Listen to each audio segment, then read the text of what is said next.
Mais c'est le pays berbère qui devait réserver au général Guillaume un accueil inoubliable. Dans ce pays dur, fait pour des hommes durs, la main française a tracé des routes et fait jaillir l'énorme barrage de Bin el Ouidan qui permettra la retenue d'1,5 milliard de mètres cubes d'eau, fournissant une production annuelle de 500 millions de kilowatts qui ajouteront au grand élan économique qui emporte le Maroc.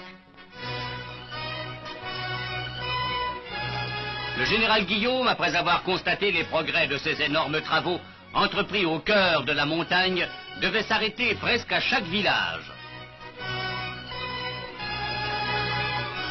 C'est que ce pays et les hommes de ce pays, le résident les connaît bien.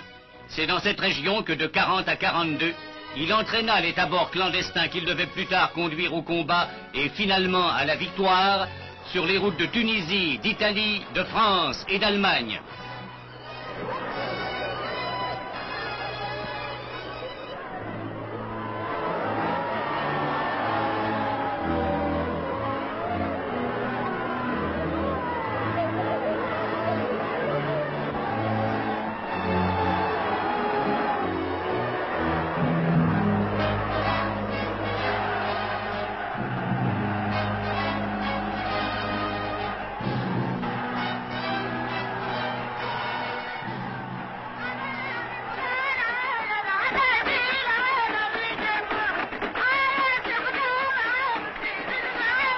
Casbah Tagla d'abord, à Khénifra ensuite, où la foule berbère l'acclamait, le général Guillaume pouvait dire: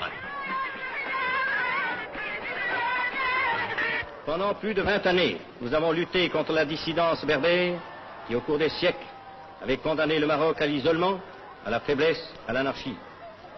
Au fur et à mesure que les tribus berbères sont venues à nous, nous nous sommes engagés solennellement, au nom du sultan et au nom de la France, à respecter leurs traditions et leurs coutumes séculaires.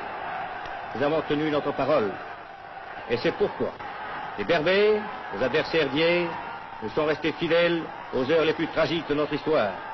C'est pourquoi des milliers d'entre eux, tous volontaires, ont combattu à nos côtés et donné leur vie sur tous les champs de bataille de la libération. Ils continuent avec la même bravoure à s'illustrer chaque jour dans les durs combats d'Indochine.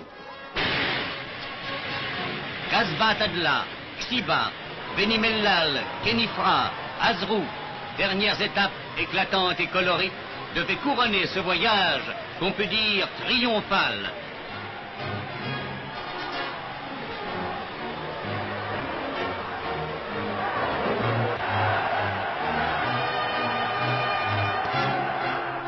Sa halte à Khénifra lui permettait de s'incliner devant la tombe du général de Loustal, son ancien chef. Et en quittant le pays berbère, le général Guillaume pouvait tirer la conclusion de ce premier contact avec le Maroc.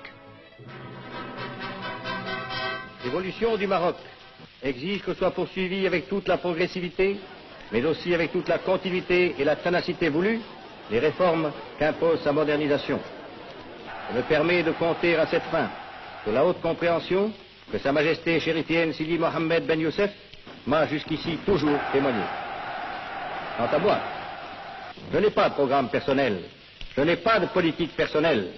Je ne suis ici que le représentant de la France et je veux travailler de toute mon âme pour la grandeur du Maroc et pour la grandeur de la France.